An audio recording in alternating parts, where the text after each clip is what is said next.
For a great cup of joe, there's one thing you should know. Your morning brew can also be playful. Buff Boy Brewing guys make the temperature rise, and you surely feel naughty when you swallow our coffee.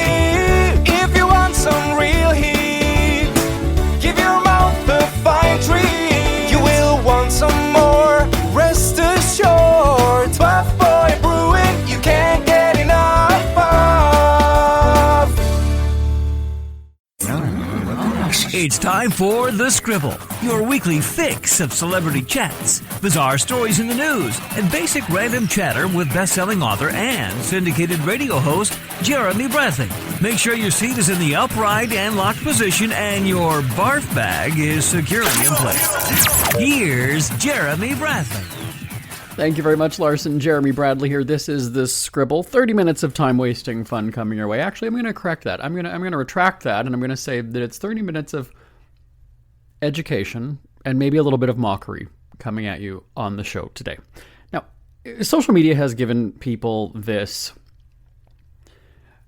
sense of ego, I guess you'd call it. I mean, right? Like, everything is perfect.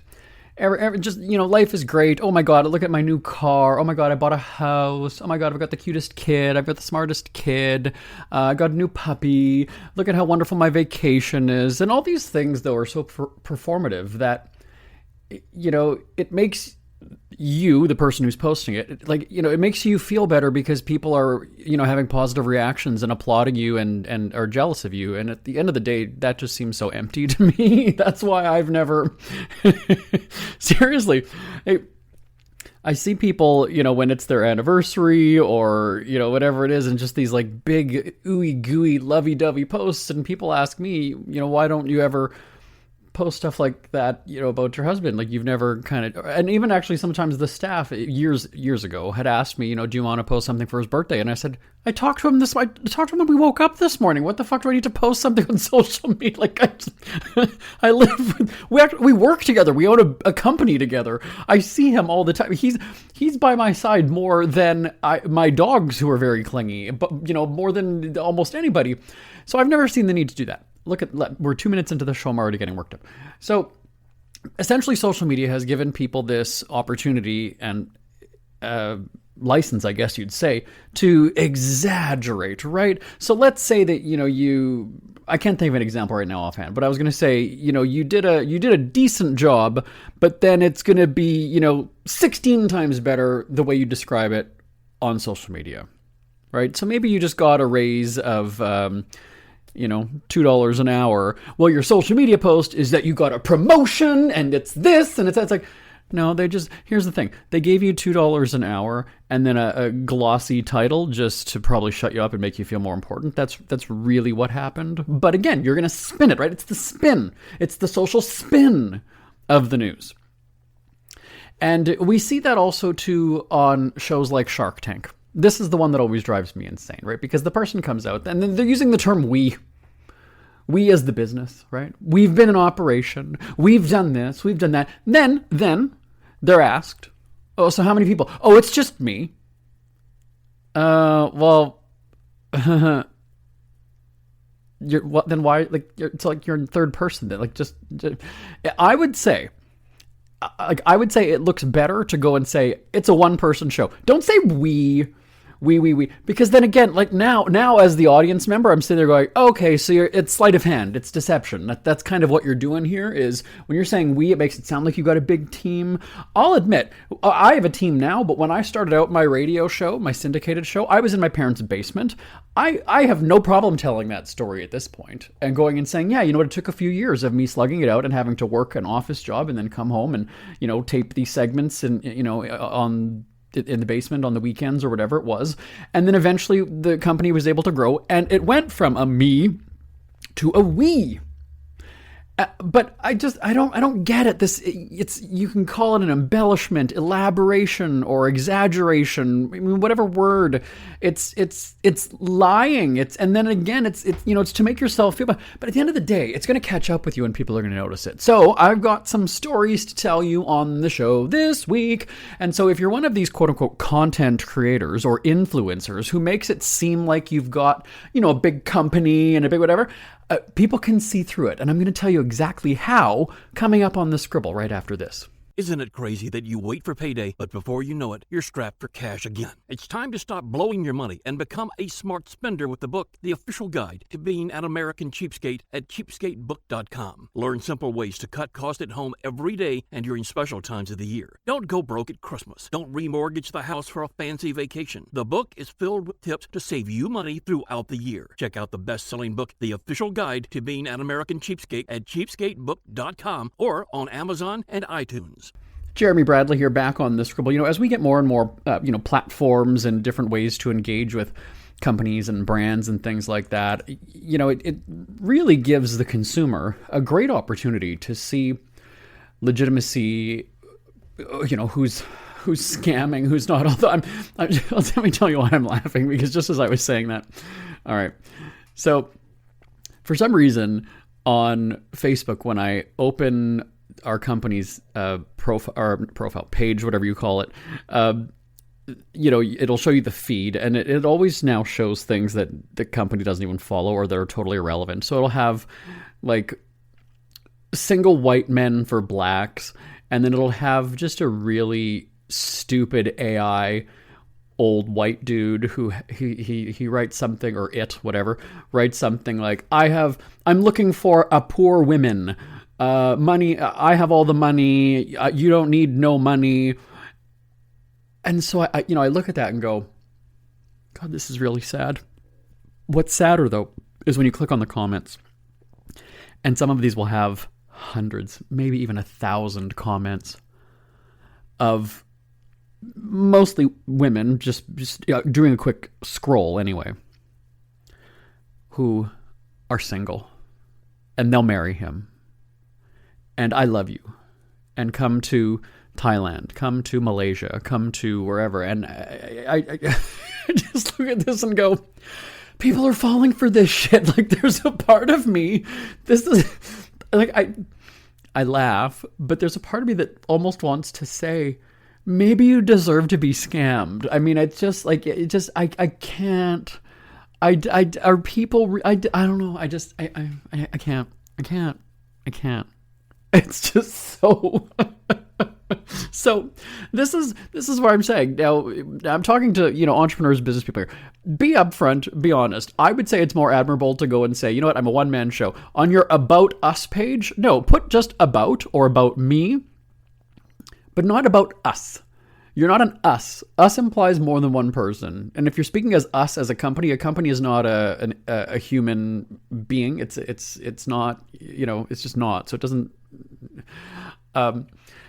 So there have been two situations that I can think of. Now, first of all, because I do my due diligence and I'm not somebody to get burned very easily, you have to remember that I'm a trained journalist, right? I majored in journalism, almost, not quite, but almost 25 years ago.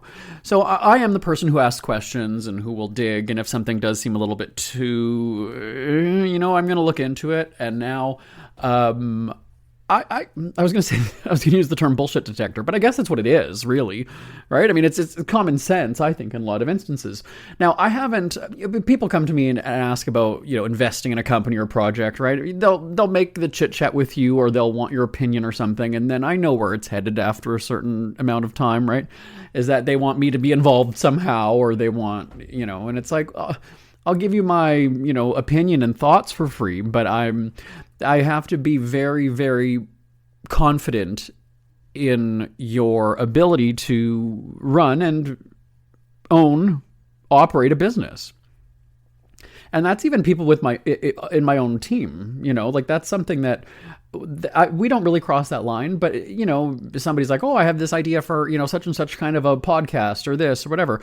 First of all, that would be, if it's not competing with our company that we produce, I mean, I'll sue you if you're creating or producing competitive podcast. You signed a paper. But no, I mean, I've had, a cousin or, a friend or whatever ask me about, my thoughts or whatever, because they want to do a podcast, and I kind of just give them the rundown. Well, so again, I've got two situations to talk about where the person was attempting to do smoke and mirrors, but then as I learned a little bit more, I was kind of like, again, I applaud your effort to make it seem like it's a bigger operation than it is, but it's not, and it actually kind of makes you look worse. So, story number 1 comes up on the Scribble right after this. Ever had something to get off your chest but never had the balls to say it? That's a load of crap. Speak Free with JB.com is exactly what you've been waiting for. Your chance to tell it like it is and not care what anybody else thinks. Have your say on issues of the day. Join newspaper and radio columnist Jeremy Bradley as he tells it like it is. Hundreds of thousands of people have stopped by, including some well-known celebrities who have had a chat with JB and speak candidly about what's really going on in the world. You can join them too. Have a rant or a rave. Be brave and head on over to www.speakfreewithjb.com now.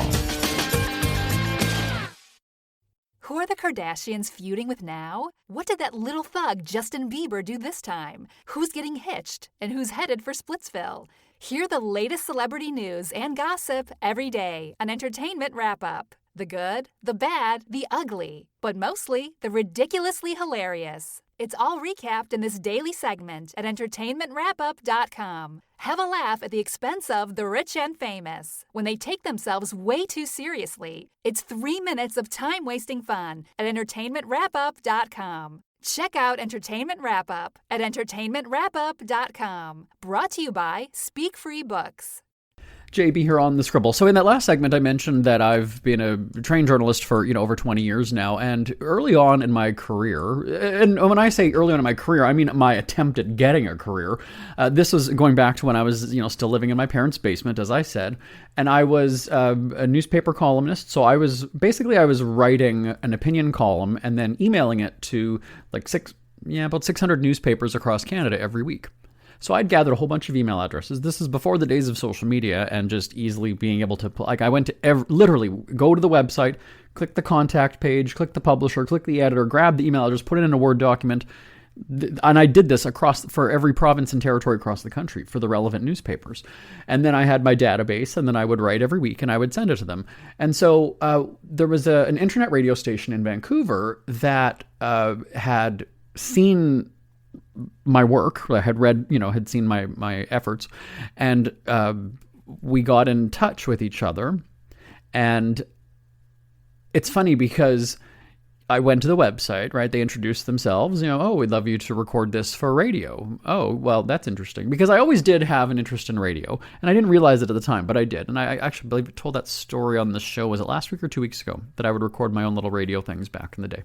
So I, go to the website that they had said, and it's this radio station, and I was kind of like, okay, cool. Now, the first thing that kind of caught my eye was that they had a PayPal donations tab. So seeing that was like, okay, they don't have money. They don't have money. When you're begging for donations, when you're wanting that kind of, when it's right on the front page, when it's right there asking for money, they don't have none. They ain't got none. They ain't got none money. Okay, so that's the first tell. That's the first tell. So, great that you enjoy reading my stuff, but now I'm filing this away for when we actually have our discussion. How much are you going to pay me, right? This is the thing. I'm trying to make it in business. I'm not just, giving out free content here or there. When I'm in the newspaper, I'm being paid for that. So, what are you offering?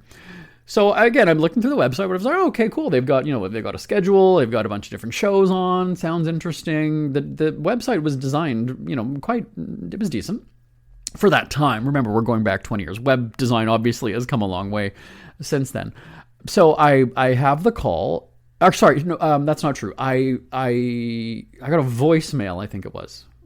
Why? So did I give my phone number, or maybe I emailed back and said, give me a call or something? So I had the voicemail from the guy, and I remember listening to it because I was very excited. It was in December, and I was about ready to get together with one of my former coworkers. I had been fired from a media company a couple weeks earlier, and she was skipping the company party to go for dinner with me because she was looking for a way out of that company too. So anyway, why I remember that part of it, I just remember because it was something that I talked with her about when we actually got for dinner. Okay, so I'm getting ready. All of a sudden, I see that I've got this voicemail, and so I listened to it. And it was the guy from the radio station. And he says, hi, great, thanks for getting back to me. We'd love to have you on recording, something, your commentaries or just being a guest. And then these are the words. Now, I didn't know what this meant at the time. So it's a lot of sweat equity right now. But the money is going to be coming in any day now. Sweat equity. Any day now. Let me just tell you. Entrepreneurs, content creators, potential employees, prospective investors, don't fall for those words. Don't fall for them. Just don't. Don't. I'm not saying it's going to be a scam. I'm just saying if you're looking to be paid for something right now, right? Otherwise, that's volunteering. Your volunteer work is what you're doing. So anyways, so the message is, sweat equity, blah, blah, blah. Okay, so here's the thing, though, is that I didn't own a business at the time. I didn't, I was barely just out of school and, all right. I see that this is an online radio station. That's kind of the way the world was going at the time. Satellite radio was sort of around as well, but not as popular. So I was like, all right, well, let's just see. So I end up having the call with this guy either, days later or whatever it was. And so... would you like to do this? Would you like to do that? Would you like to do that? I said, what does it pay though? Well, nobody's getting paid right now. But here's the thing is that, we kind of, we're just trying to figure things out as to, who's going to be doing marketing and who's going to be doing this and who's going to be doing accounting. And, and I said, okay, so you don't have any money. So if I did record one of my commentaries, which would be a minute and a half of airtime, I said, what would you pay me for that? Well, nothing right now, but this thing is that we're giving you the platform that you can be heard, so then, that's going to grow your audience and whatever. Again, bullshit. That's bullshit. The audience is going to pay me. Am I going to get some of the donation money? Give me some of the donation money then. Right? I mean, that's what the donations are for, is to keep this going and content or whatever it is. So that was a no. But here's the thing is that I did it anyway because I thought, whatever, they're trying to figure it out. I'm trying to figure it out. It's not like I'm doing anything different. I've already written this stuff and being paid for it. So it's not really, I'm not creating anything new for them. I'm just basically putting a voice to what I've already written, for the newspaper column. Right. So I'm just now speaking it. And like I said, it's going to be a minute and a half or whatever. So who the fuck cares?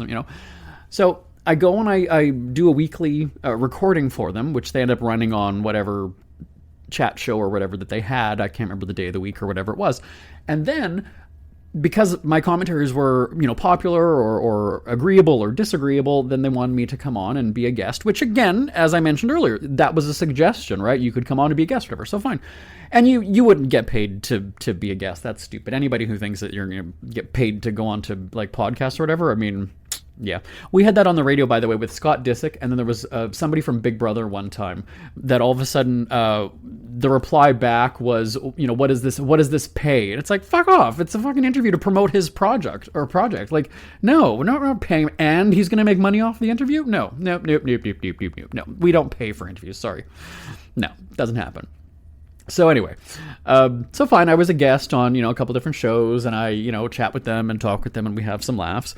And so I quickly realized that this was not a business project. This was more people just, having a good time. And so again, there were a lot of deceptive things, so that if you're not in the know, you're not going to understand. So they were talking about Studio K. So again, when you're sitting and going, it's like, oh, okay, that means that they've got a bunch of studios and stuff. And it's in Vancouver yet, too. Okay, so this must be a pretty big operation, right? And you just, all right, I don't know, Studio K, all right, cool. So now I'm spending a little bit more time with these guys on the phone. I ended up going to Vancouver because we had what did we have for my syndicated radio show? Years later, I was there for, I think it was the Olympics, or we had, American Idol, it could have been. The American Idol finalists were going on tour, and they came through Vancouver, and so I was invited to go there and interview them, and we had Adam Lambert backstage and whatever. So I ended up meeting all these people in person. So I knew that it wasn't as big an operation as it's kind of passed off to be. But again, I realize that you do that for visuals, right? You make it seem like it's a company. But then once you're sort of included, you're kind of like, wow, this is actually a disappointment. So Studio K referred to kitchen. Studio K was a kitchen. So we go to the owner's house, the guy that reached out and I had that phone call with. We go to his house, which, by the way, it's not a house. It's an apartment above a corner store on a very busy street in Vancouver.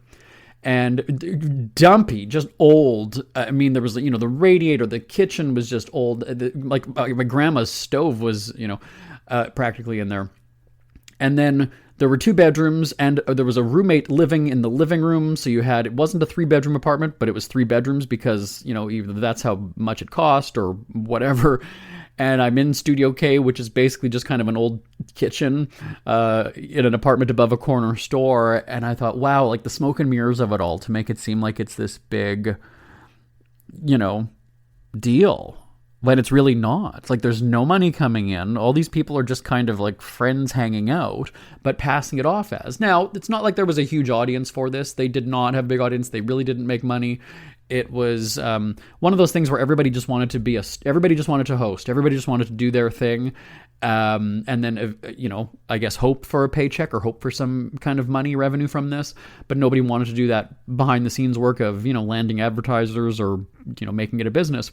So that was when I took my show that they eventually offered me. They asked me to fill in for 1 week. And I said, what do I have to do? They said, it's 2 hours. Just, we've already got songs and stuff picked out. You just need to do an introduction every 4 songs.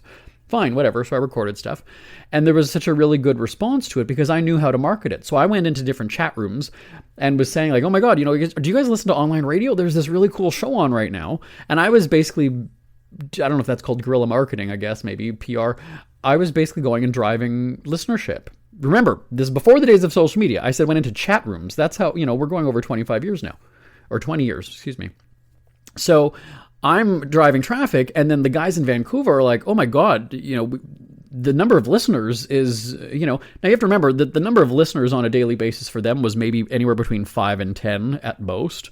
So, to get 10 listeners is going to, knock their socks off. But that's what I was doing. So the show is on. I'd pre-recorded the thing. So it's not like I was actually sitting there talking live. But for that 2-hour stretch when it was on, I was just going from MSN or Yahoo chat rooms and driving traffic. Here, listen, check out the show. This guy's hilarious. Oh my God. Like, do you guys do online radio? Have you listened to it? And so I was building an audience that way. And then eventually after a few weeks, because after the first week was so successful, then they said, oh my God, do you want to do it again? We're going to drop the person who's doing it. She's out. And so I said, okay, fine. And then I think it was about 6 or 8 weeks later, I just kind of said, you know what? I'm developing an audience. People are loving this show. I'm going to syndicate it. I'm going to try and now shop it around to other stations. And then I turned it into a business and I made a shit ton of money doing it. And the rest is history. So the thing was with them was that it was, again, it's Studio K, it's this and that. But remember, it was that donations button on the front of the website that just kind of made me go and say, it's not as big an operation as they think. And so that's just like when you see about, these bloggers or whatever, right, who do these travel things and this and that. But then if there's a donation thing, it's just kind of like, well, then you're either living beyond your means or you're not getting paid to do this shit. So when we were doing travel stuff for our syndicated radio shows, the tourism boards were flying us there.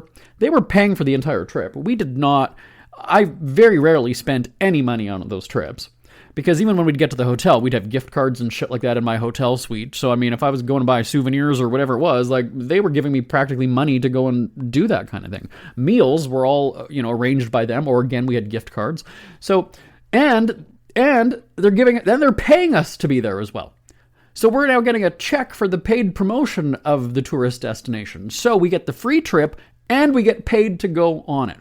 So travel blogger, travel influencer, quote unquote influencer, have them pay you for that shit because that's just stupid. That's just stupid if you're going to, it's one thing to get a, free hotel or the free, jet ski ride or the free zip lining or whatever it is. No, have them pay you to do it. Make it a business. So this online station essentially, goes under like a year later or whatever it was. And so I've kept in touch with the owner, who really doesn't have a great business sense at all. And, every few months he's coming up with some project, and I get a phone call and I'm just like, oh, what's he pitching now? Like, what's he suggesting? What's his bird brain idea? Because it might be a good idea in theory or on paper, but the execution of it, he's just not going to do it. It's just not going to work. He wants to just do the creative, right? He just wants to be the voice. He just wants to be the whatever. He doesn't want to do the back end. So he's going to get somebody to do the social media for free because he's got no money. So he wants somebody to, again, volunteer their time with the promise that, okay, money's going to be coming in. Oh yeah, just it'll take some time, but the money will come. Promise. I'm good for it. Promise. And again, I'm not to say that he's scamming people. I'm just saying that he's optimistic, but not realistic. And those are two different things. As an entrepreneur, you're always optimistic. Of course you are. Of course your product is the best. Of course your project is the best. Oh, nobody's ever thought about, everybody's going to love this. But that's just not the reality of it. That's not the reality. And so he comes up with these different things. One's, a podcast, and then there's this, and then there's that. And at some point you have to, you can encourage to a point, but then after a while, you're kind of just like, dude, you don't have what it takes. So if you want to do this shit as a hobby, fine. But I don't know why you get your hopes up. Like, I don't have to, I've got to go. They're already telling me to go. Fuck. You know what? No. My business, my company, I'm still going. That's right. I'm calling the shots here. Fuckers. I can do that because we've all worked together for about 20 years. And Bonnie's giving me the finger. 70-some-year-old Bonnie Winters, by the way, just gave me the finger through the window. So, and I'm not an asshole. No, we do have a good time here. So let me, I'll continue on about him and then I'll move to the next one. Okay. So, I'm just trying to think of some of them. There's been, meditation podcasts. Okay. Or downloads. So we wanted to do digital downloads of meditations. So my first thoughts are, is this stuff free online already? Can I just go onto YouTube and just listen to something? Like, what's different about yours? Well, the reality is there's nothing different about them. He was going to brand it with a certain sort of a lifestyle angle. And I said, okay, but do you really think that's going to be the draw? Is that going to be enough? And he was optimistic and said, yes. Well, fast forward, because that was probably about, I would say at least 3 years ago. Now, I haven't spoken to him for a couple of months, but the last time I spoke to him, it kind of got a little bit heated. Okay, I'm jumping ahead. We'll get to that in a second. So anyway, so he does these meditation segments, and, you're going to download them, and you're going to pay like $5 or something each. And I'm sitting there going, isn't it like when you download even like a Taylor Swift or Beyonce song, isn't that like 99 cents on platforms? Because we're part of the radio network of things, we get the music sent to us from record labels. I don't download music and pay for it. So it's sent to us by the labels. But wasn't it like iTunes or something before that you would, it was like a dollar to download songs. So it worked out to be about $15 for an album, or $12, because that's what you'd pay for a CD back in the day. Well, anyway. So these $5 meditations did not sell at all. Now, his website has just a shit ton of typos. There was a very, very aggressive disclaimer at the at the bottom of the front page that was kind of accusatory, as though it set out rules for the download. You may not duplicate, blah, blah, blah, blah, blah, blah, blah. Like, basically he's telling you as the customer that you cannot create your own meditation based on the content that you've downloaded. You cannot do this. You cannot do that. You're allowed one download per whatever. And I read this going, holy shit, I feel like a criminal and I haven't even done anything. You know what that's going to make me do? Bye, Felicia. Bye, fucking Felicia. Sorry. I feel like a criminal, and I haven't even... That's right on the front. It's one thing to maybe do it on the download page and have it in really fine print or whatever, but this is right in your fucking face right at the beginning. Sorry, done, not downloading. Bye. And for a meditation that's supposed to be relaxing and calming and whatever, you come out guns blazing at the very bottom of the fucking page.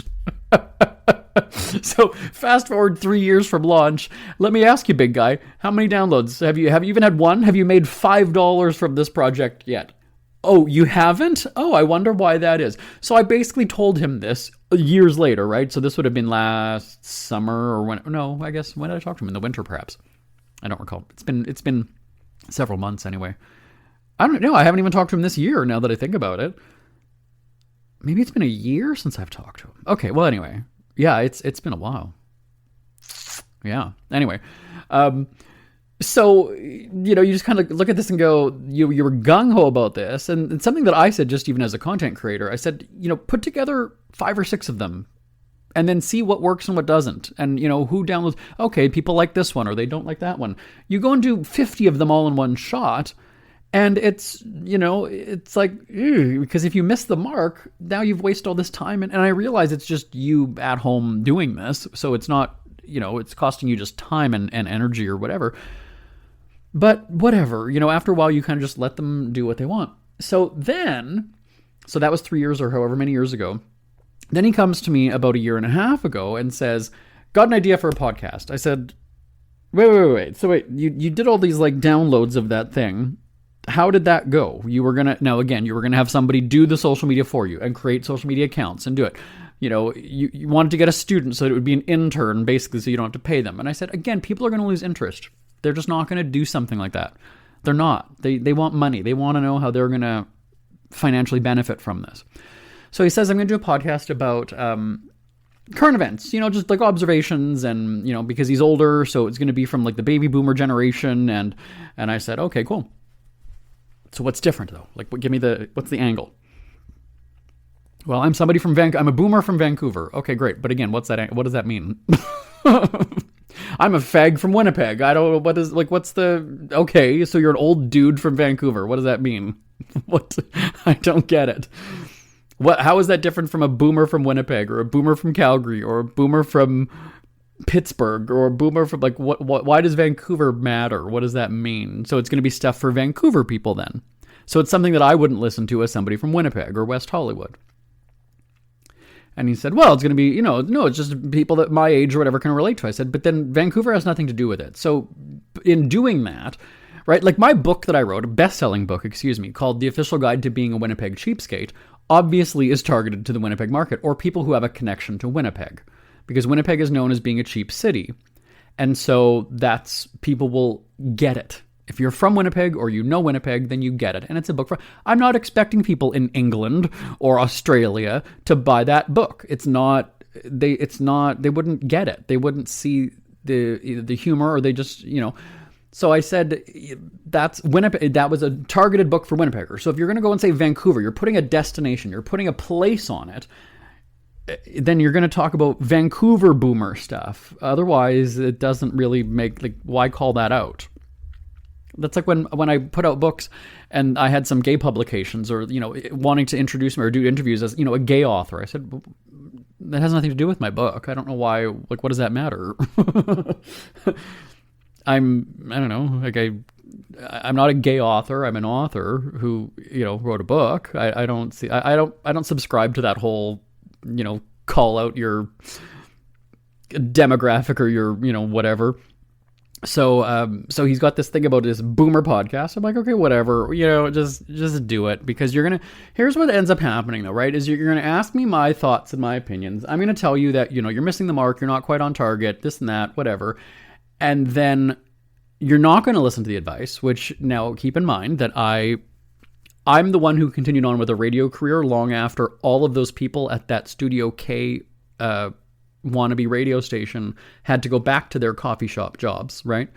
I was the only one who made a business out of it for 15 years. And by 2010-11 was making $250,000 a year as an independent broadcaster like that. So, sir, boomer, I kind of know what I'm talking about when it comes to stuff like this, right? I've kind of become an expert in the audio broadcast, business sector, if you will.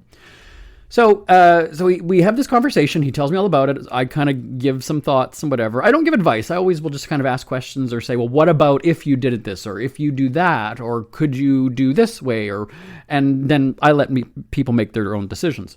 So he's got his idea, his train of thought. I've pointed out that he's missing the mark. He's not quite focused in on the right things.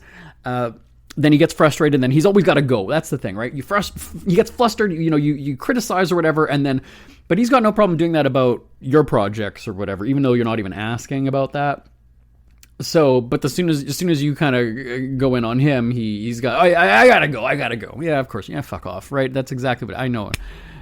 And I've figured out too that that's also just kind of a way to just get him off the phone, because he'll do that. He's done that a couple times with my projects, my very successful projects, by the way. And he's coming up with flaws, like when Trump is coming into office and it's going to be this and there's going to be tariffs and you're going to, they're going to crack down on this and, you're going to do whatever. And I said, you know what, these scared, go back, go live in your bunker. First of all, you're in Canada. I don't know why you're obsessed with the whole Trump politics thing. It doesn't make sense to me. You're obsessed with Project 2025, even though you're like a 60, 70-year-old man in Canada. So when you challenge him then back on his own things, he gets flustered and I gotta go. I gotta go. Yeah, great. Exactly. Right? You can lay into me, criticize my projects that don't have issues, that are successful in making me a shit ton of money still, and I'm the one who retired at the age of 39. So after we have this first kind of, okay, this is going to be my boomer podcast thing. Okay, fine, great. So a couple weeks later, I was in Winnipeg. I happened to be in Canada. Most of our time is in West Hollywood, but I happened to be in Canada because I was going downtown for something. And he called. So I said, I've got like 20 minutes till an appointment. So this, it'll be quick. Hopefully I'll piss him off, in 5 minutes we can make it a quick call. So he tells me, again, he's recorded, a few of these things, and I've given him my feedback on it. And then he's saying, I'm gonna get coffee mugs made, and I'm gonna have people like send in kind of like one-liner jokes for it, and so then if I use it on the air, I'll send you a mug. And I just thought, how did this go from being just your observations as a Vancouver boomer to now send me your jokes and win a coffee mug? I don't get it. I don't see, how are you, now you're really getting off track here. Now you're wanting comedy lines when meanwhile you're going to do these like blistering opinions on Trump and things like that. How do you incorporate jokes into it? I don't quite get it. So you're giving these scare tactics about the Trump administration. And by the way, Trump wasn't even in office at this time. We're going back about, a year, 2 years, 3 years for this one. I don't know. So I just said to him, like, coffee, first of all, you have no money coming in for this thing. I said, I own 2 e-commerce stores. We ship men's clothing and we ship coffee. I said, do you know how much it costs to send a coffee mug? Sorry, do you know how much it costs to send a men's thong? This is absolutely true. A men's thong from Winnipeg to somewhere in the United States costs almost $9 for a thong. Probably the smallest piece of clothing you can wear.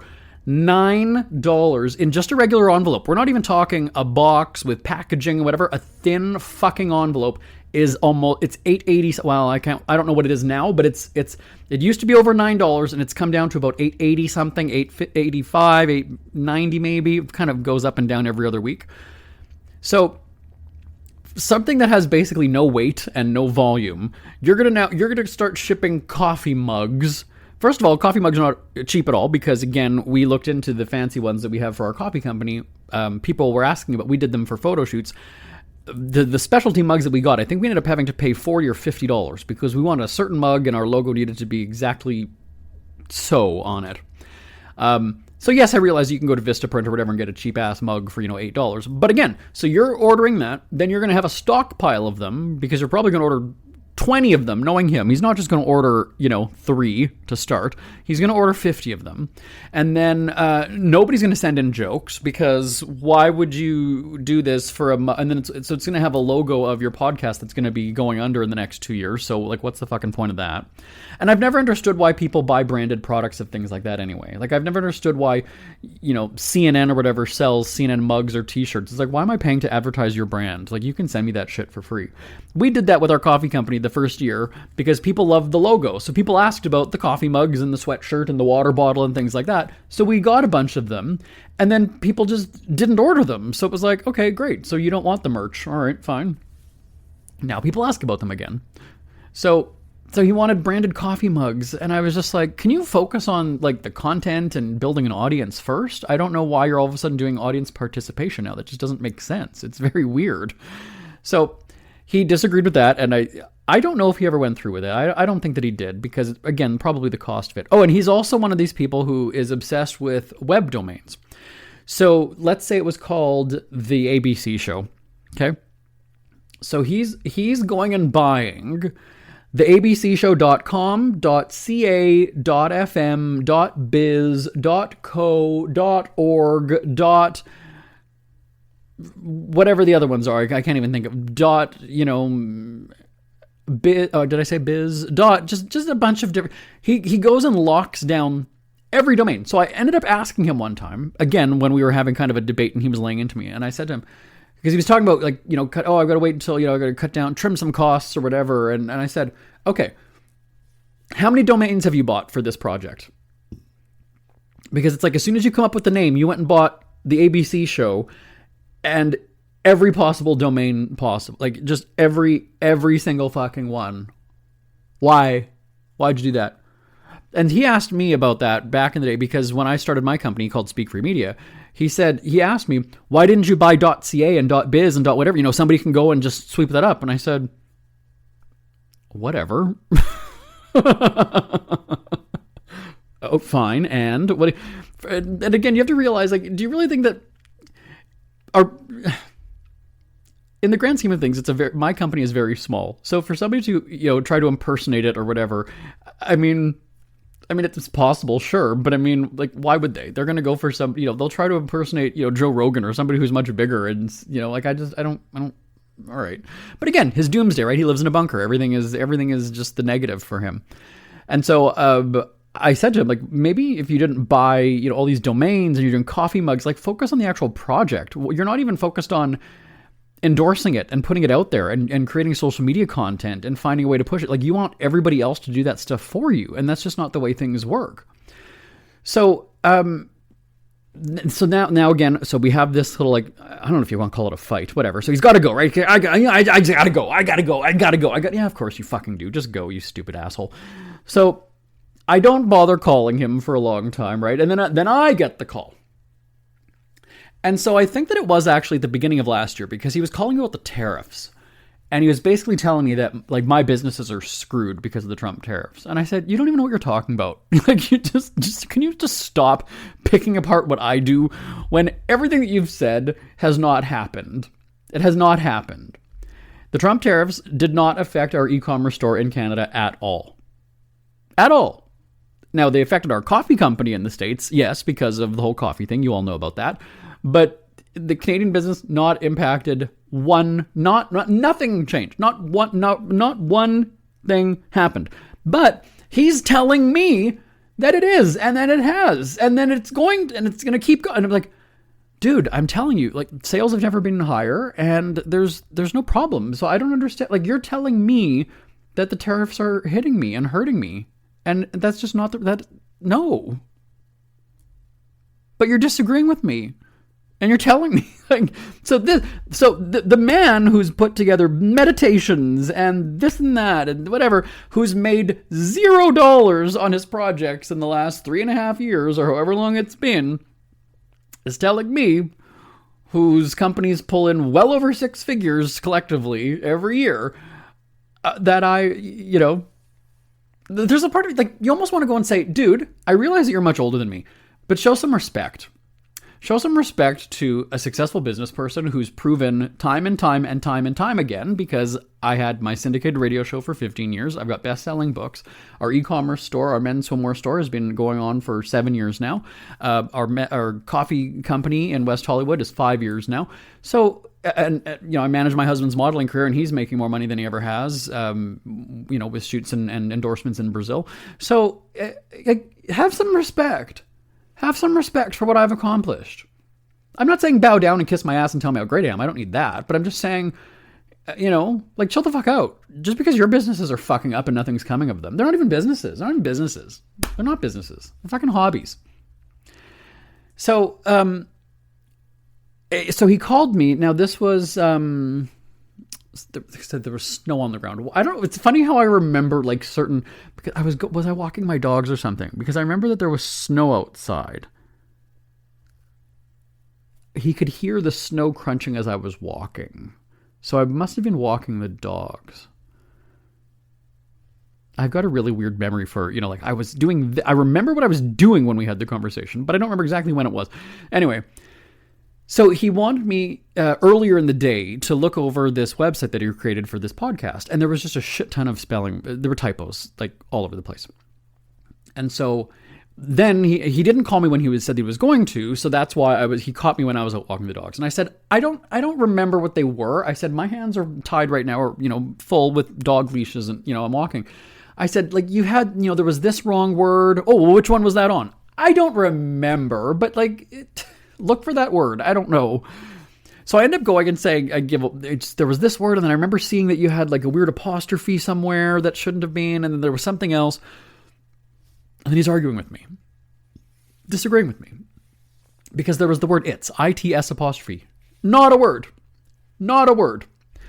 But I remember pointing this out to him. I said the word ITS. So then he's saying, yes, it is. Yes, it is. You know what then? Do it your fucking self. Don't waste my fucking time.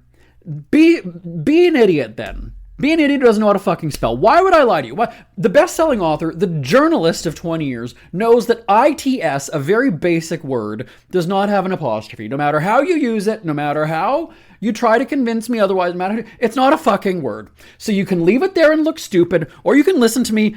You came for me, for my help. Then take my help, or shut the fuck up and look like an ass. Like, I don't fucking care. I don't fucking care. And that's what ends up happening, right? So don't ask for my advice because I'm the expert and you respect my knowledge and my expertise and blah, blah, blah. Then no, the fuck you don't. You don't. You don't. And don't tell me that and then make me have to argue that a basic word or a non-word is a word because it's not. Then Google it. If you disagree with me, look it up or look on some grammar website that it's going to say, no, you're a fucking idiot if you think ITS apostrophe is a word. And where is he now? You know what? I should look it up just even as we're doing the show. I'm going to take a break because now I'm well over 35 minutes on this segment. And I didn't even get to the second story yet. But, I not everybody, I think I said this a few weeks ago, not everybody is meant to be a business person. And the pandemic really kind of is what started this, right? Everybody started doing their own crafts or their own podcasts or their own whatever. You know what? Go back to a regular fucking job. You know what? It's a regular income. You know what to expect. But I think that people, once they've had a podcast or once they've kind of done their own thing, feel that they're above working for somebody now, right? I'm above being an employee. No, you're not. No, you're not. Because the reality is you still have bills to pay. So you're going to have to suck it up and go and take an office job or go work for somebody again. That's just the way things are. That's just the way it is. It's the way it is. So I should look and still see if he's doing... Okay, I'm going to take a break. Now, I've got the second story about a faux business person coming up on the Scribble right after this. It's never too early to start thinking about your next holiday. Have you checked out Mexico recently? From tequila tasting, swimming with horses, to ziplining through the jungle and watching whales and dolphins in their natural habitat, Puerto Vallarta has it all. Visit mexico.jbonair.com to see all the fun PV has to offer. That's at mexico.jbonair.com for hundreds of photos, interviews, and videos from around the tourist hotspot. Check out mexico.jbonair.com for all the fun. That's mexico.jbonair.com. We hear you chirping. Get scribbling. Tweet up the Scribble at The Scribble Show. Join the discussion with Jeremy Bradley. It's all going down right now on Twitter at The Scribble Show and at thescribbleshow.com. JB here, back on the Scribble. So, when I told Bonnie Winters, our executive producer, did I say to fuck off or whatever earlier? So, some behind-the-scenes information for when we do this show. I don't have my cell phones in the room, in the studio here. And so they're outside of this room because I'm focused on what I'm talking about. So I don't want to be one of those people who's, fumbling and fidgeting. I always find it really horrible when news anchors or reporters on the scene are clutching their phones. I realize that a lot of times they're, reading notes or a script or something like that. But I always just kind of focus on what you're doing. You can go to your phone after the show. Sometimes maybe it is work stuff that's coming on, right? But it's just no. So anyway, So because I was going on a rant, right? I was raising my voice and kind of freaking out. They had said to my husband, who's not here today, that I'm losing my mind on a show. So they brought my phone into me just now, and he's asking what is wrong. And so now I'm having to explain to him, no. It's like I'm telling a story, and I'm not mad. I'm fine. And so somebody's going to be getting in trouble over there when I find out what's going on. So anyway, so right now, as I speak, my husband thinks that I'm raging and just, blowing my gasket doing the show. It's just, I don't know. It's not that I take business super seriously, but I guess I've been doing it long enough where I'm kind of like, you know what, people just knock off the bullshit. Just, you can try to make it look bigger than it is and try to be deceptive, but if your customers are eventually going to see it for what it is, or potential employees, right? Depending on what you're getting. So now also during the break, they brought in my laptop because the second story, I don't know if you can hear the fan or whatever, but I had to bring in my laptop. So a couple of years ago, somebody had reached out to one of our companies and asked to do an interview with me. And so there's a bit of a screening, not a screening process, but not a hierarchy. What would be the word? Gatekeeper would be the word. So it's like, all right, it'll go to one of our producers, whether that's Suzanne or Bonnie or whoever. They'll kind of look at it and see if it, they'll try to see if it's something that I'd be interested in or if it's something relevant. Of course, they're going to be looking at it as, what's the audience? What do we gain from this, basically? Not to be selfish, but, that's the reality of it. So it was, he was a gay podcaster who, interviews different, notable people in the community, quote unquote community. And so I said, oh, okay, I'll check it out.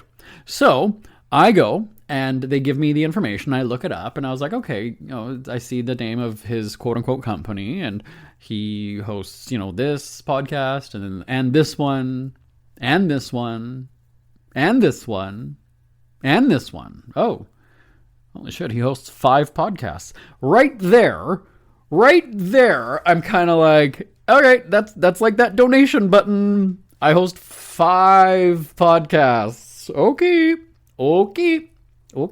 Okay. So I go and I'm reading it and whatever, and I was like, he reminds me of old dude I was just talking about from Vancouver. I was kind of like, I kind of see similarities here. So I said, that's fine. You can give him my email address. He can reach out directly to me or whatever. So I did. I got an email from him, the next day or whatever it was. And so he said, and again, this is one of those situations where he's coming to me like he's a big shot. Well, I'm taping a few interviews already on this day, whatever, but I can, if you could make it work on this day, or I don't normally tape on a Thursday, but I could, we could do it on a Thursday if that works for you. And I just kind of thought, dude, I'm already getting this vibe of you're bigger than you are. Because first of all, your web design of your quote unquote company is garbage. And all of your images are basically just AI, gay pride, rainbow type images. And then I look and it's not just the podcasts. Now it's he's got his weekly blog, and then now he's doing consulting, and now he's doing this, and he's doing business consulting and whatever. And so I'm just kind of like, so you host 5 podcasts, you do business consulting, you do this blog, and then he was doing some kind of a beverage company kind of a thing. And so again, just look at that though, right? It's one thing to, I was hosting 2 syndicated radio shows, country music and top 40. Okay, fine. That's not too bad. A lot of people in radio, if you work at one station, sometimes if it's your parent company, sometimes you do host a show on the country station and you host a show on that's fine. And now with those big companies, you might even have to host a podcast as well. So that's not unreasonable. But you're working for an actual company at that point, right? 5 podcasts. You host 5 podcasts. So, you do business consulting. So, you do this like beverage kind of a thing. So, you do this, renowned blog. which again is admirable. Like, it shows hustle. I'm not discrediting the amount of work that you're putting into this shit, but I just like I don't know the guy, but part of me wants to go and say to him, look, dude, it seems kind of not scatterbrained, but it kind of looks a little bit like you're all over the place. Like it's one thing to be the owner of the company, and then it's another to be also the owner of the company who hosts all of these shows, whatever. It's not a company then, it's just you. It's just you. Again, it's like Vancouver dude. It's just you. And so there's nothing wrong with just going and saying, I'm a podcast host who does business consulting, but to make it look like it's something that it's not, okay? So we arranged, I can't remember what day of the week or whatever it was, but I remember saying to my husband, okay, I'm doing this, it's going to be a video thing, and I hate doing a video interview because that's like, not every podcast needs to be a video. I don't like if it's just like, why do I need to just sit and look at these two people talking into cameras? It's not, if there's no movement, if we're not, then no. But fine, whatever.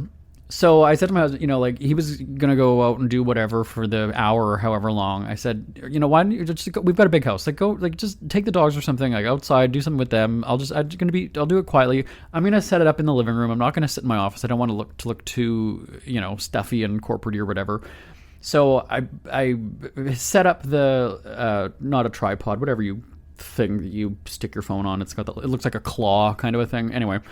So I go and I set that up and I kind of adjusted the lighting. I didn't do all this I don't have a ring light and all those things. I don't do shit like that. So I just, I had the lights. I'm like, okay, I'll turn this one lamp so I don't look too pale. And so the guy calls me and or on the video call or whatever. And so I answer it and he can't hear me. And so that didn't work. And so then he starts messaging me, emailing me, saying, I can't hear you. Can you maybe restart? Or and he had me like download some program and some app onto my phone. And I just kind of thought, oh, here we go. This is why when I was doing radio, it was a landline phone in our studio. We still have it here. There's still a landline phone right beside me. We're not doing Zoom. We're not doing any of this bullshit stuff. They call into a landline from a regular phone, whether it's a cell phone, but we would prefer a landline. We're not doing Zoom. We're not doing Zoom audio. We're not doing Skype audio. We're not doing any of this kind of shit. It's a phone call. It's simple. It's basic, whatever. So the fact that he had me download this program, whatever, now I'm just getting pissed off because I thought, here we go. So that didn't work. And then I said, I've got another phone beside me. Let me try downloading it to this phone now. And let me try to, So that didn't work either.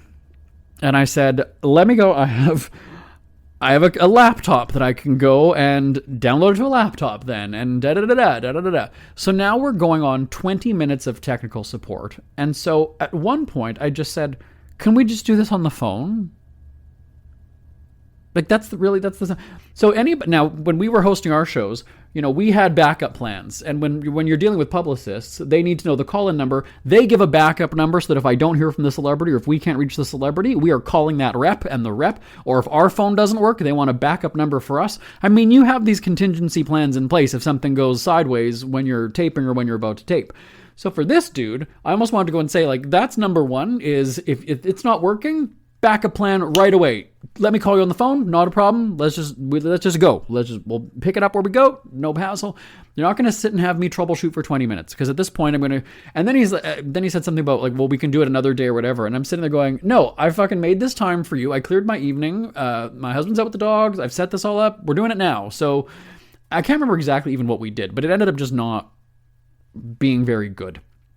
So I will give him credit that he did quite a bit of research into me and who I was and my history. He got some things wrong on the introduction, actually, about me. But again, he knew a lot more about me than I thought. I didn't realize that he was going to, find out the things that he did. And it was all just stuff that was out there on the internet. There was nothing scandalous.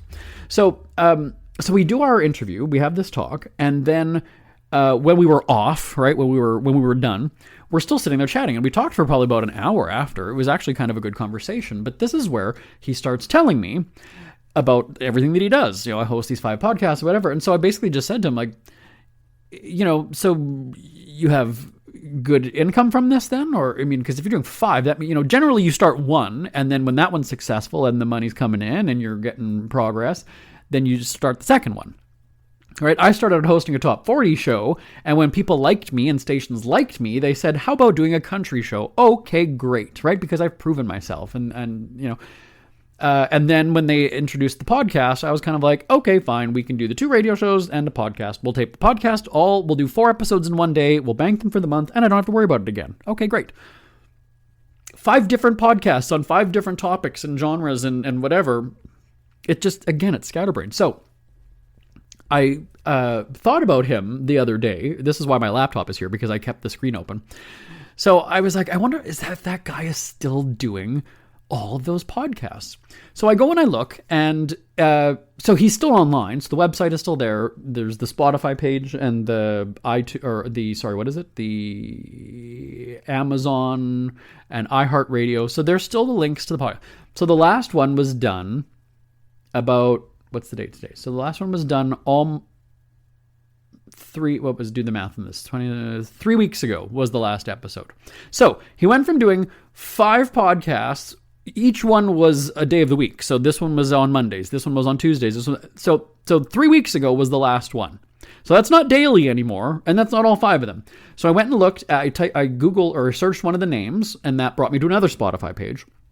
That one stopped in 2024. So it went about, 6-7 episodes or whatever it is. Okay, fine. And then there was another one where that one also kind of ended sort of around the same time. And so that was something that I said to him was, it just seems like you're spreading yourself really thin, that, you're doing so much content, you're producing so much, but are you actually kind of looking at what's getting results, what's not, what's working, what the audiences are responding to? I mean, there's a little bit more than just kind of pumping out content and just, hoping that it lands.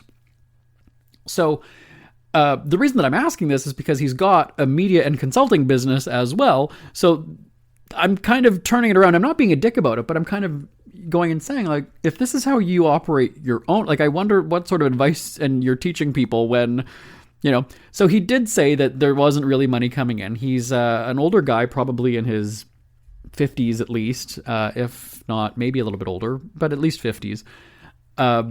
And at the time, he was still living with his mom. His dad died, and so I guess there was money that was left to him or something like that. So that's what was kind of funding this. And I thought, oh, wow, okay, that's whatever.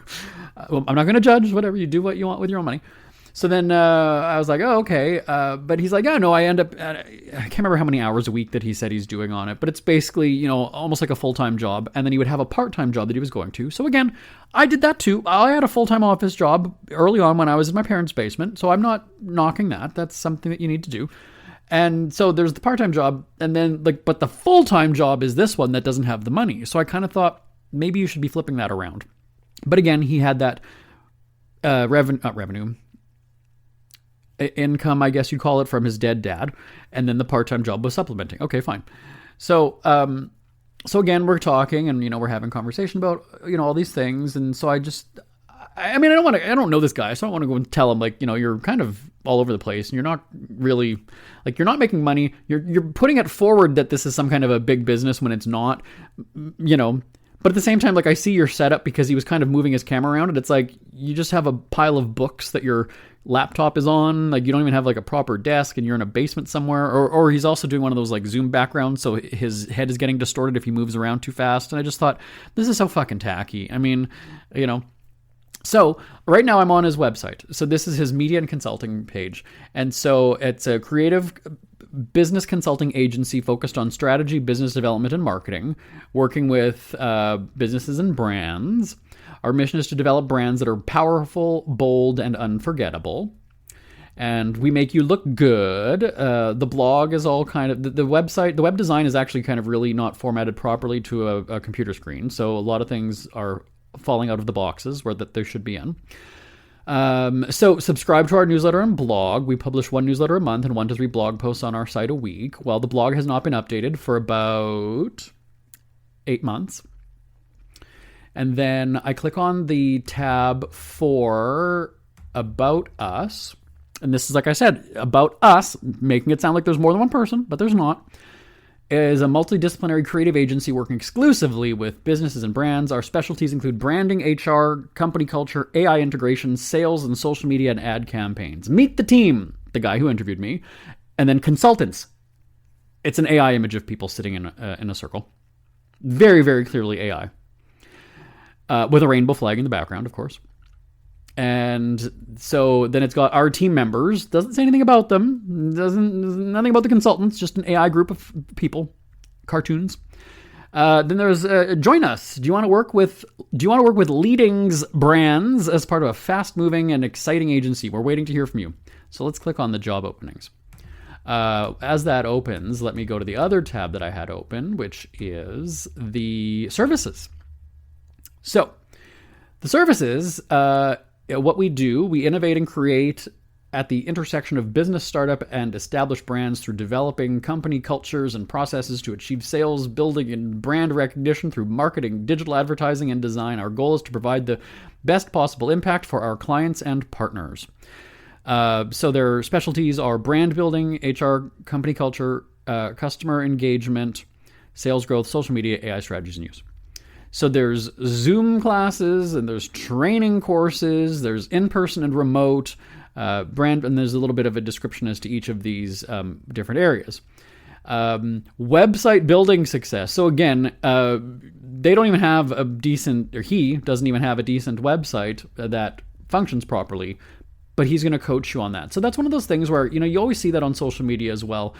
These companies that want you to, they can help boost your audience, right? They can get you more followers, they get you better. And then you go and look at their page and they have, 30 followers. And it's like, well, why wouldn't you have done this for yourself first to show that it's successful? And then you offer it to people. But you want me, we can get you, 50,000 followers. You haven't even done that for yourself. So like, what? No. So when I'm looking at this, website building and whatever, I'm sitting there going, why would I want to, look at your fucking website? It doesn't even, why would I want to look like this? You're going to teach me how to do this that looks like it's from 1997? Really? I don't know. But again, so that's what I'm saying is to put this forward and to make it look like it's something more than it is. We include physical, PHYSIICAL, double I. Physical. Yeah. That's their sales growth program. You can do that for $199. $199 for that. So does it say anything about proofreading for beginners? They don't offer that? No. Focuses on funding options like grants, investors, and crowdfunding for entrepreneurs. Okay. Yeah. You should probably try to get that for yourself first, though. I mean, Our work. This is a good one. Our passion is helping brands connect with their customers and bringing real-world advice to business owners and brands through interviews with leaders in the field. Coming soon. 4 giant boxes that just say coming soon. Yep. 4 giant boxes that just say coming soon. That's our work. That's our work that we're showing you. That's how we're landing you as a client. Here's what our work is. Coming soon. We don't have any work. That's why we can't show you. We are growing. We're currently looking for talented people to work on a contract basis with skills in social media, which is, by the way, these are all capitalized, so that's also somebody who doesn't know how to write. Website building, AI utilization, who are constantly pursuing excellence and promoting the community. Apply to join our stellar team. Social media specialist. So again, about the job, it's all a bunch of buzzwords. It's all very wordy. Experienced freelancer to assist in SEO optimization, visibility, ad campaign management, automation, analytics, engagement, competitive compensation. And this is where it's like, tell me what the compensation is. Seriously. So the social media specialist, website designer, they need to hire somebody right away. Video editor, and those are that's it. So again, when I look at this, I'm just sitting here going, I don't know if it's just that I've done well in business, that I'm looking at this going, wow, this is fucking Bush League. This is wow. It goes back to that whole, dating bot thing on Facebook. People fall for this. So again, you do all these podcasts, then you do this, then you do that. So it comes across as scatterbrained. And then when you go and talk about all these podcasts that you host and the things that you do, I go and look at them and see none of them have been produced. This one was produced 3 weeks ago. The other one ceased production in 2024. So what that says to me is this is not somebody who's got success. That's not success there. 15 years in radio syndication and red carpets and all this bullshit like I had. Okay, that's something that I can show for it. If I don't have a portfolio, I haven't needed one. But I mean, if I had a thing about our work for our company, not that we're trying to land business or do anything. I mean, we're having great success with the properties that we have now. I mean, damn rights we're going to have Jeremy Bradley's top of the charts, 15 years, all these red carpets, and, we're going to have a slideshow of all the different celebs and all these things that we did, and the travel program that we produced, and the content that we've made for different airlines for their in-flight entertainment. And then for books, we're going to have our best-selling books and pictures of me at the book signings and all the media clips of me talking about the books and the best-selling and the 10-year anniversary of the one. And, that's our work. That's our work that we can show. The Scribble podcast, 600 episodes. What is that? 10 years. And our e-commerce stores. I mean, just, all the Pride events that we've gone to with the swimwear company, and for the coffee company being featured on KTLA as a Southern California favorite coffee.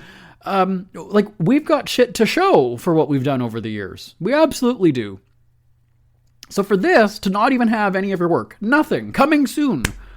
Well, then maybe I'll come back to you when you can show what you do, because you're not showing me anything. You're showing me a website filled with typos. You're saying that you're going to improve my business when yours has an outdated website with typos and all these AI images. So you're going to show me how to utilize AI, which is basically every one of these pictures on this website. I'm so tempted to even just name it so you can all go and look and laugh at this fucking loser. But I'm not shitting on somebody's efforts to be a business person, whatever, but don't make it look like you're more than you are. That's what pisses me off. That is what pisses me off. I realize that it looks more professional because, but at the same time, because I know this guy, I've talked with him, I know what he's like, and then I see him putting this shit out there, that's deceptive. It's misleading.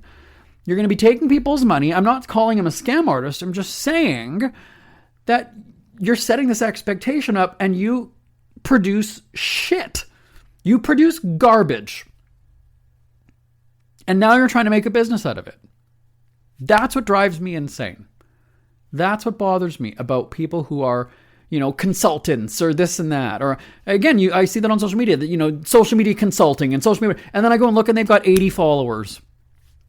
Like, what am I consulting with you about? How not to gain an audience? You've got 80 followers and 6 posts on your page. But yet you help businesses develop strategies and all this other stuff. Like, really? Because you don't even have your own brand. You don't have anything that you can show me that says I'm a social media expert. You're not even in the hundreds for followers. And that's not even an exaggeration. I mean, I see that. So people have this idea that they're coming up with an agency, or they're a consultant or a media company or whatever it is. They have their fancy logo. That's what people spend too much time on, is the name and the fucking logo. And really, you need to be a specialist. You need to specialize in what you're doing. You need to be the expert. You need to be the authority. The best name and the best logo, I mean, fine, whatever, but AI can design a logo except for this dude's fucking company because it looks like garbage. There's just, I hate it. And I think that first of all, that's what makes consumers leery about doing business, as it should. I'm not saying that it should not. But it goes back to what I said earlier, is that, some people are maybe just go back and work for other people. Not everybody has what it takes to be a business person. And so these are 2 examples, radio dude in Vancouver and this consulting dude. When you know the reality, which is they have made 0 money, or for this consulting guy, next to no money from what he told me. I mean, I don't get it.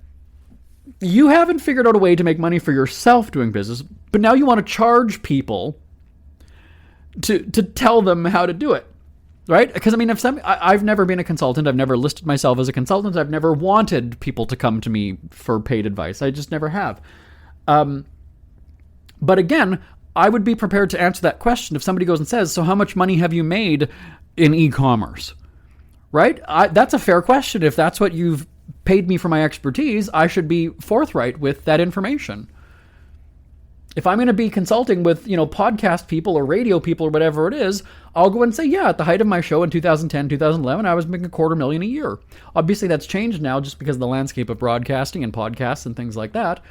But, I'll be upfront about that and say, well, this is what we did in 2024 or 25. we don't do the radio shows anymore. I retired after 15 years, so I don't have that now. I don't have income from that, but we still have residuals. We still license content from it. That's still money, but it's not, it's not the same as producing a weekly show. But again, I'm almost tempted to make a fake email address and just email this guy and say, can you show me some of your work that you've done? Because, if you're wanting me to pay for courses, and again, you have a page that says our work or whatever the link was to it. What does it say? Media is what I think it was. The media. Yeah. Our work. Our passion is helping brands connect with their customers and bring real world advice to business owners and brands through interviews with leaders in the field. And there's absolutely nothing on this fucking page. So, at least have examples, please. It's no different than if you're applying for a writing job. I want to see what you can write. Absolutely. Do you know what I'm saying? Or if you're applying for a modeling job, but you're not going to show pictures of what you look like. Well, then how do you... So this consulting firm, I'm going to say, if you buy into this shit, you're going to get...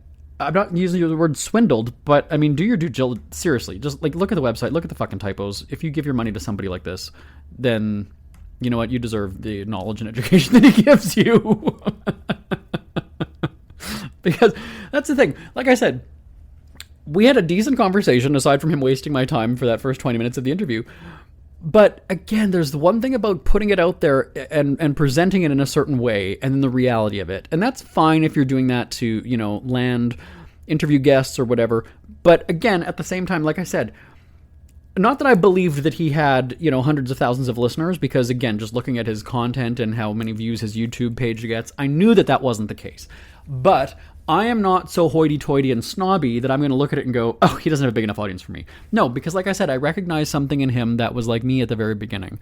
And somebody who was, looking for just people to interview and, share some insight and have those conversations. And I will, I'll do that with people. And that's, I'm not somebody who's, oh, yeah, I did 15 years and, I did Hollywood and I did all this other stuff. No, I'm not like that.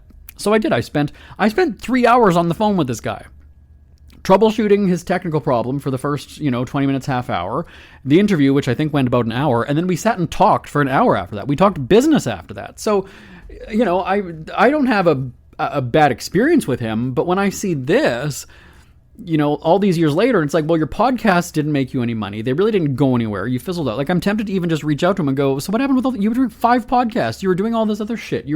And now you've got this consulting thing. I mean, how many clients have you had? What have you, show me some of the work that you've produced from it. What have you, your passion is helping brands. It's fine. A passion is one thing, but have you done it? I might have a passion for cooking, but I don't do it. I have a passion for jogging, but I don't do it. Right? I mean, just because you have a passion for something doesn't mean that you're successful at it. But yeah, there's absolutely nothing on the Our Work page. So, I mean, so it goes back to what I was saying at the beginning of the show is, not everybody's meant to be a business owner. And if you are going to be honest and upfront about it. Say that it's just you, but like the team page, that's fine. The dude is actually him. But then to go and say that it's, your consultants, was that the word? Meet the team. Consultants, and it's a fucking picture of AI. It almost looks like it's a support group. It looks almost like it's Alcoholics Anonymous. They're kind of sitting in a circle, but it's very clearly an AI image of people. But that's consultants. If you can't even just look at that and go, that's not a real picture, but that's what you're calling consultants. I mean, I'm going to look at that and go, shady as hell. Our team members, and it's an AI group of people. You don't do that. You don't do that. If you don't have a team, then just put you, like I said, put about, not about us, as in it's a group of people. And, I don't know. That's going to rub me the wrong way. If I go and I look at the team, and it says consultants, our team members, and it's fake cartoon people. I mean, just, I'm really tempted to give you guys the website address, but I mean, I don't want to call him out because, like I said, I mean, he didn't do anything wrong to me. But I mean, if he's taking money from shit, although I can't see him being successful at this with people giving him money for it. But there's idiots everywhere. Maybe he can list himself on those Facebook dating pages of I have lots of money, I don't need this. Oh, by the way, the word culture is spelled wrong too. Culture, Culture. HR and company culture. There you go. That's that quality of work that they do for you over at such and such company name. I'm passionate about business. I'm passionate about, like I said, I spent an hour talking with this guy and kind of, giving him ideas and talking through. Same thing with Vancouver dude. And then you just look at it and go, you didn't even listen. You didn't even do anything. If I were to go right now and look on the Vancouver dude and see if it's still ITS apostrophe 2 years later or however long it's been, if it's still, then fuck him.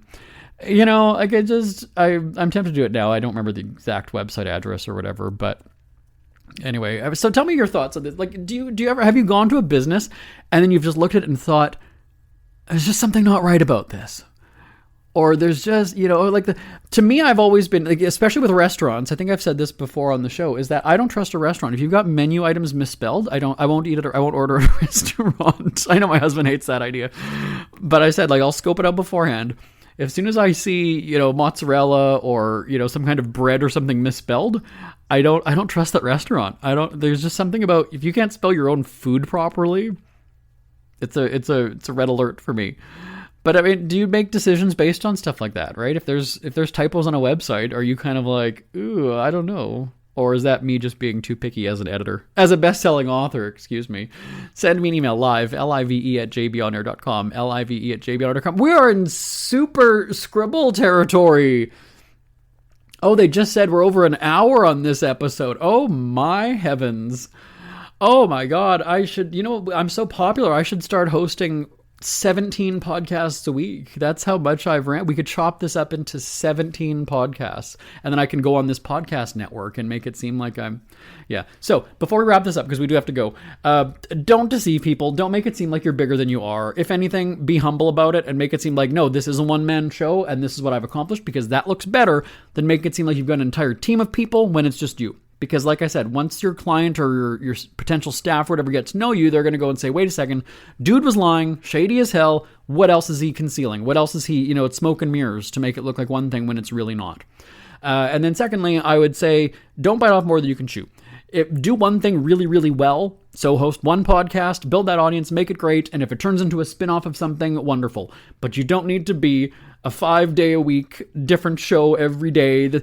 So if you want to do it as a hobby, great. But don't make it seem like it's this big media company that's got all these, projects and clients and consulting and whatever, when it's just you living with your mom off of daddy's money. Okay. Send me an email live, live@jbonair.com. My name is Jeremy Bradley. This is The Scribble. Talk to you next time. Bye-bye, everybody. Want more Scribble? Check out thescribbleshow.com for past shows, celebrity interviews, cheapskate tips, and more. That's at thescribbleshow.com and on Twitter @thescribbleshow. The Scribble is a speak-free media presentation.